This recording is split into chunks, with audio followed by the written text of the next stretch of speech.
Bayangkan, suatu hari seluruh bumi hancur, gunung-gunung terangkat, lautan meluap, langit terbelah, semua makhluk mati.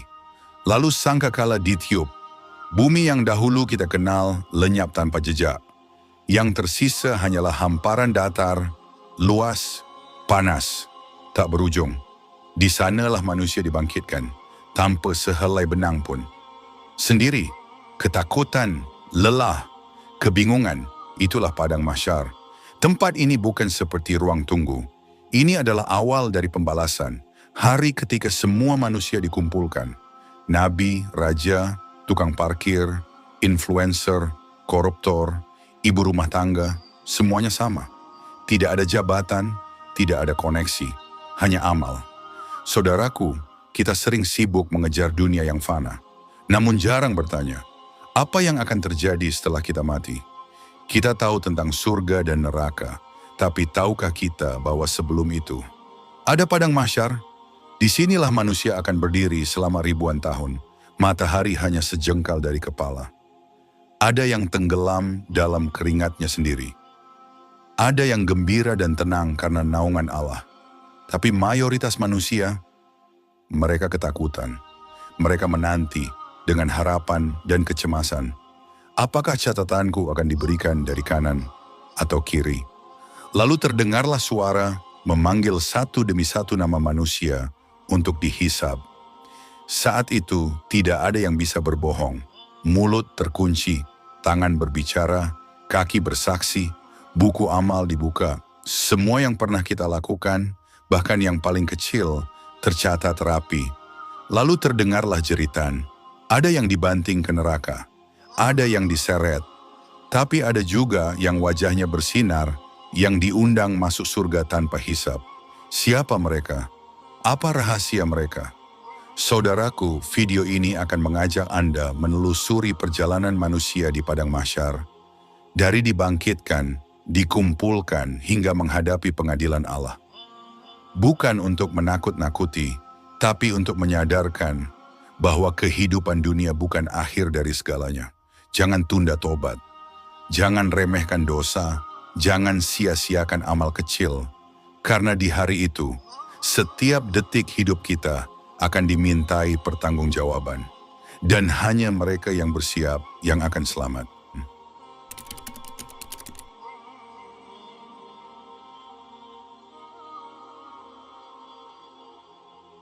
Hari itu dimulai dengan tiupan sangkakala. Tidak ada lagi kehidupan di bumi. Semua makhluk mati. Lalu ketika Allah memerintahkan malaikat Israfil untuk meniup sangkakala untuk kedua kalinya, maka bumi dan langit menjadi sunyi, kemudian berguncang. Lalu manusia pun dibangkitkan dari dalam kubur, dari dalam laut, dari reruntuhan yang tak dikenali lagi sebagai tempat tinggal. Dari tulang belulang yang hancur, Allah bangkitkan semuanya dengan jasad yang utuh, namun dalam keadaan hina, tanpa pakaian, tanpa alas kaki, dan belum disunat. Nabi Muhammad bersabda, kalian akan dibangkitkan pada hari kiamat dalam keadaan tidak beralas kaki, telanjang, dan belum disunat. Hadis riwayat Bukhari dan Muslim. Aisyah radhiyallahu anha pun sempat bertanya kepada Rasulullah, wahai Rasulullah, apakah laki-laki dan perempuan akan saling melihat satu sama lain dalam keadaan telanjang? Rasulullah menjawab, wahai Aisyah, urusan pada hari itu sangat berat hingga seseorang tidak lagi memperhatikan orang lain. Hadis riwayat Bukhari. Bayangkan, miliaran manusia dibangkitkan sekaligus. Semua berdiri menatap langit, bingung, takut, dan menanti. Mereka tidak tahu kemana harus pergi, tidak tahu siapa yang akan memimpin mereka, dan tidak tahu apa yang akan terjadi. Kemudian datang perintah Allah, kumpulkan mereka di padang mahsyar. Padang mahsyar adalah tempat yang sangat luas. Datar, tak ada bukit, tak ada pohon, tak ada tempat berteduh. Tanahnya putih dan halus seperti roti tipis yang dibakar, sebagaimana dijelaskan dalam hadis. Di sanalah semua manusia dikumpulkan. Matahari digeser lebih dekat, hanya sejengkal di atas kepala manusia. Tidak ada perlindungan, tidak ada payung, Tidak ada AC, hanya panas yang menyengat. Setiap manusia tenggelam dalam keringatnya sendiri, sesuai kadar dosanya. Nabi bersabda, manusia dikumpulkan pada hari kiamat dalam keadaan telanjang, tidak beralas kaki, dan dalam keadaan belum disunat.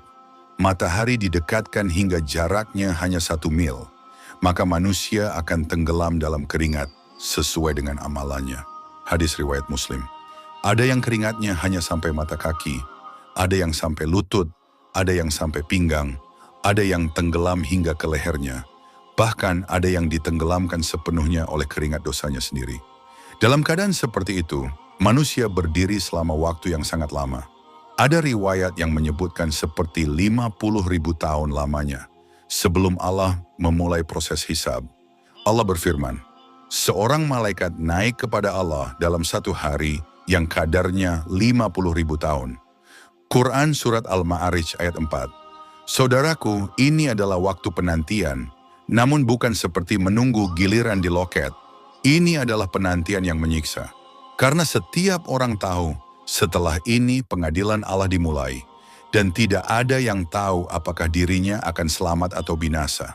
Ketika manusia kelelahan mulai menyerah, mereka mencari pertolongan. Mereka mendatangi para nabi, Adam, Nuh, Ibrahim, Musa, Isa. Tapi semua nabi menolak. Mereka semua berkata, nafsi, nafsi, diriku, diriku sendiri. Hingga akhirnya mereka mendatangi Rasulullah Muhammad, satu-satunya manusia yang berkata, aku yang akan memohonkan syafaat. Saudaraku, peristiwa ini benar-benar akan terjadi. Bukan fiksi, bukan dongeng. Allah telah berulang kali mengingatkan dalam Al-Quran dan Nabi menjelaskannya secara rinci. Lalu bagaimana kita menyiapkan diri untuk hari itu? Dengan taubat, dengan memperbaiki amal, dengan meninggalkan maksiat, dan dengan berharap hanya kepada rahmat Allah. Jika hati kita tergetar dengan bayangan padang mahsyar, maka jangan tunda taubat. Jadikan setiap amal hari ini sebagai bekal untuk esok.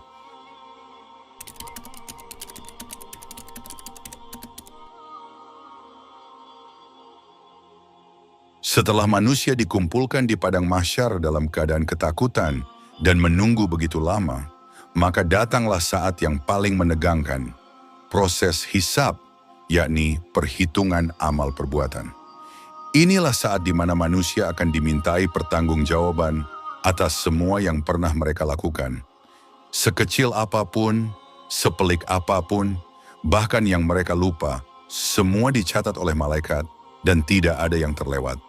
Allah berfirman, dan diletakkanlah kitab, catatan amal. Lalu kamu akan melihat orang-orang yang berdosa ketakutan terhadap apa yang tertulis di dalamnya. Dan mereka berkata, aduhai celaka kami, kitab apakah ini tidak meninggalkan yang kecil dan tidak pula yang besar, melainkan ia mencatat semuanya. Quran Surat Al-Kahfi ayat 49. Bayangkan tangan manusia akan menyerahkan buku catatannya sendiri. Ada yang menerimanya dengan tangan kanan. Mereka tersenyum, bahagia, melompat penuh syukur. Ada pula yang menerimanya dari belakang atau dari tangan kiri. Mereka menangis, menyesal, dan tahu nasib mereka akan celaka.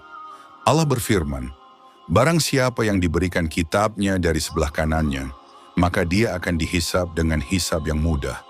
Quran Surat Al-Insyiqaq ayat 7-8.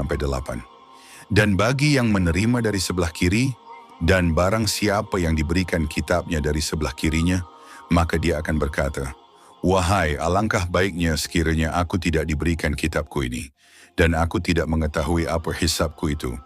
Quran Surat Al-Haqqah ayat 25-26. Dalam proses hisab ini, lisan manusia dikunci. Tidak ada pembelaan, tidak ada tipu daya. Yang berbicara adalah anggota tubuh kita sendiri.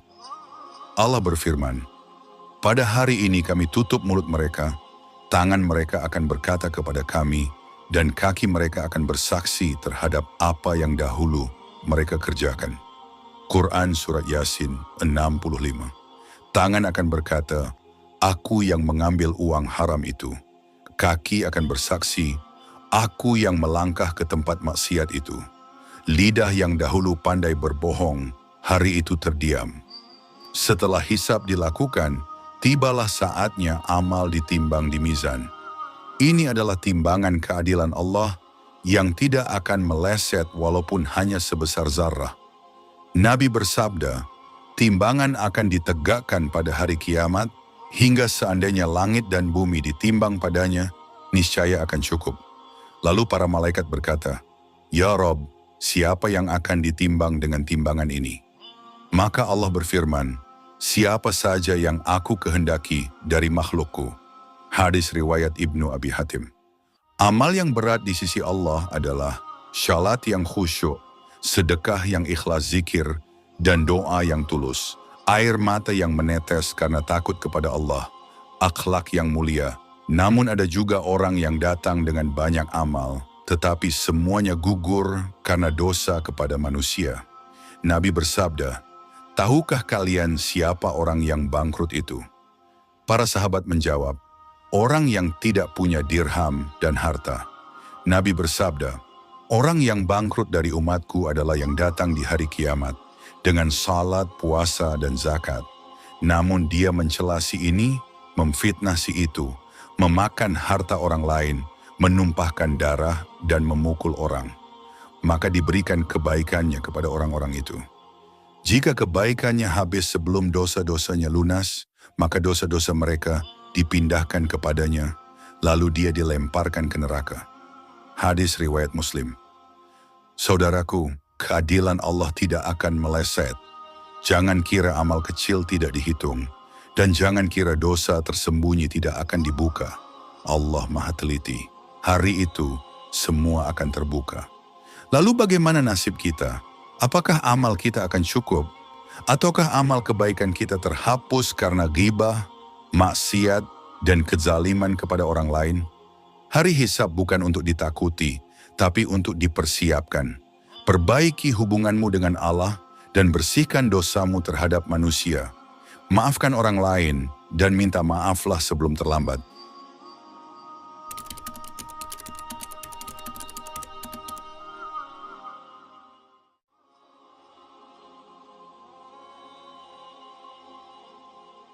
Setelah proses hisab yang penuh ketegangan, manusia dalam keadaan haus luar biasa.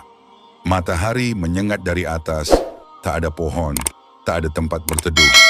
Saat itulah, di tengah keputusasaan, Allah berikan satu bentuk rahmat. Al-Haud, telaga Nabi Muhammad.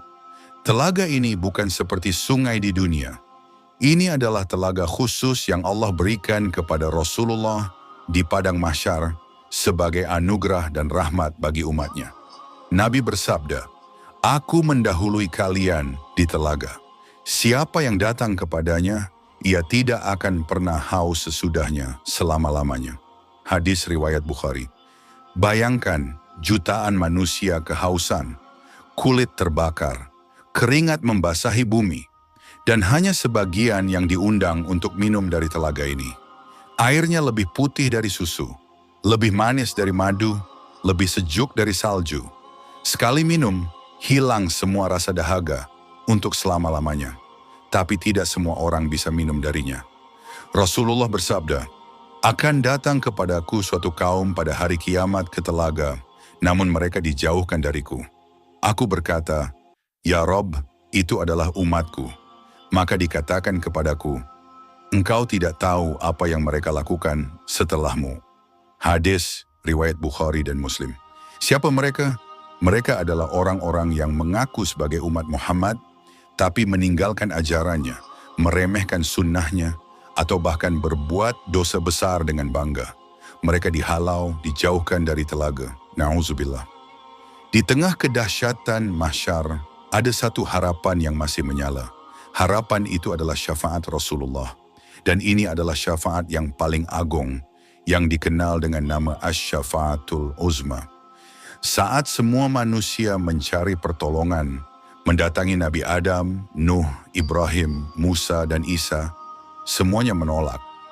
Bukan karena mereka tidak mulia, tapi karena mereka takut terhadap murka Allah pada hari itu. Mereka semua berkata, "Nafsi, nafsi, diriku, diriku sendiri." Hingga akhirnya mereka mendatangi Rasulullah Muhammad. Lalu apa kata beliau? Ana laha, aku yang pantas untuk ini. Lalu Rasulullah sujud di bawah arsy, memuji Allah dengan pujian yang belum pernah dipuji oleh siapapun sebelumnya. Hingga Allah berfirman, wahai Muhammad, angkatlah kepalamu, mintalah, maka akan diberikan. Berilah syafaat, maka syafaatmu akan diterima. Lalu Rasulullah berkata, umatku, umatku. Subhanallah, di saat semua manusia hanya memikirkan diri sendiri, beliau masih memikirkan kita. Inilah bukti cinta Rasulullah kepada umatnya. Siapa yang mendapat syafaat? Syafaat ini tidak diberikan kepada semua orang. Ada syaratnya. Nabi bersabda, orang yang paling berhak mendapat syafaatku di hari kiamat adalah orang yang mengucapkan La ilaha illallah dengan tulus dari hatinya. Hadis riwayat Bukhari. Mereka yang menjaga tauhid, salat, amal, dan cinta kepada Rasulullah, merekalah yang berhak atas syafaat ini. Tapi mereka yang hidup dengan maksiat, enggan taubat, dan meremehkan sunnah, jangan berharap syafaat, karena syafaat tidak bisa menolong mereka yang tidak mau menolong dirinya sendiri di dunia. Telaga itu nyata, syafaat itu nyata, tapi hanya untuk mereka yang menjaga hubungannya dengan Allah dan mengikuti Rasulullah. Jangan sekadar mengaku sebagai umat Nabi, jadilah umat yang dicintai Nabi, dengan mengikuti sunnahnya, menjauhi bid'ah, mencintainya sepenuh hati, menyebut namanya dengan salawat setiap hari. Saudaraku, semoga kita semua termasuk orang yang diberi minum dari telaga Rasulullah dan mendapatkan syafaat beliau di hari yang berat itu. Mari kita hidupkan sunnah, perbanyak salawat, dan perbaiki tauhid kita.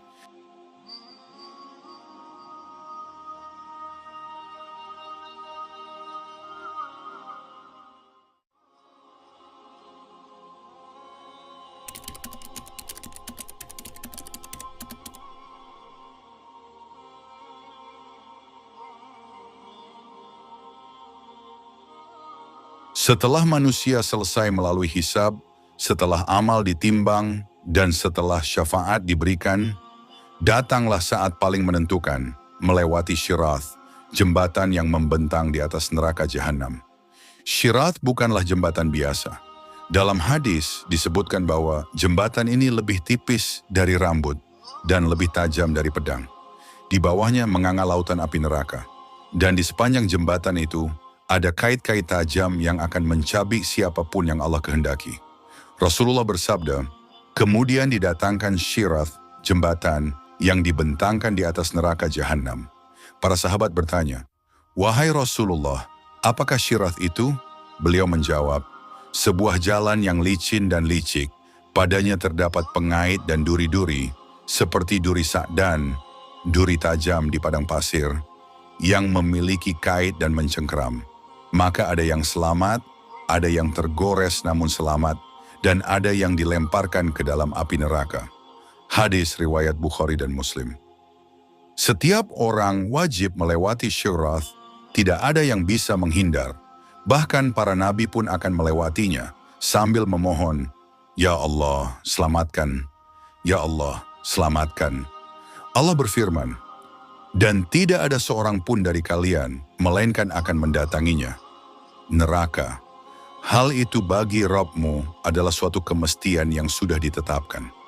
Kemudian kami akan menyelamatkan orang-orang yang bertakwa dan membiarkan orang-orang zalim di dalamnya dalam keadaan berlutut. Quran Surat Maryam ayat 71-72. Ada yang melewatinya secepat kilat, ada yang seperti angin, ada seperti kuda cepat, ada seperti manusia berlari, berjalan, bahkan merangkak. Dan ada pula yang tergelincir dan terjun bebas ke dalam api neraka. Semua tergantung amalan mereka di dunia. Di padang mahsyar yang gelap gulita, Allah berikan cahaya kepada hamba-hambanya yang beriman untuk menerangi perjalanan mereka melewati Syirath. Allah berfirman, pada hari ketika kamu melihat orang-orang mukmin, laki-laki dan perempuan, cahaya mereka bersinar di hadapan dan di sebelah kanan mereka. Quran Surat Al-Hadid ayat 12. Namun orang-orang munafik akan datang tanpa cahaya, dan mereka berkata, "Tunggulah kami ingin mengambil cahaya dari kalian." Lalu dikatakan kepada mereka, "Kembalilah kalian ke belakang dan carilah cahaya sendiri." Dan ketika mereka kembali, Allah letakkan tembok pemisah antara mereka dengan orang-orang beriman. Orang munafik tertinggal, gelap, dan akhirnya terjatuh ke dalam neraka. Dari bawah jembatan itu terdengar suara jeritan, tangisan, rintihan. Mereka adalah orang-orang yang gagal melewati Syirat. Mereka bukan orang kafir. Mereka orang Islam yang berdosa, yang tidak sempat bertaubat. Orang yang meninggalkan sholat. Orang yang memakan riba. Orang yang gemar menggibah. Orang yang sholat tapi tidak ikhlas. Orang yang berzina dan tak menyesal. Mereka jatuh ke dalam api, tapi sebagian akan diselamatkan oleh syafaat dan rahmat Allah setelah disucikan di dalam neraka. Bayangkan, berjalan di atas benang halus dengan kaki telanjang, membawa beban dosa, dan di bawahmu menganga jurang neraka. Hanya cahaya iman dan amal saleh yang akan menolongmu menyeberangi Syirat. Dan hanya mereka yang menghidupkan tauhid, menegakkan salat, dan menjaga diri dari dosa besar yang akan berjalan dengan cepat. Saudaraku, masihkah kita berani menunda taubat? Masihkah kita bisa tidur nyenyak, padahal suatu saat kita akan diuji di atas Syirat?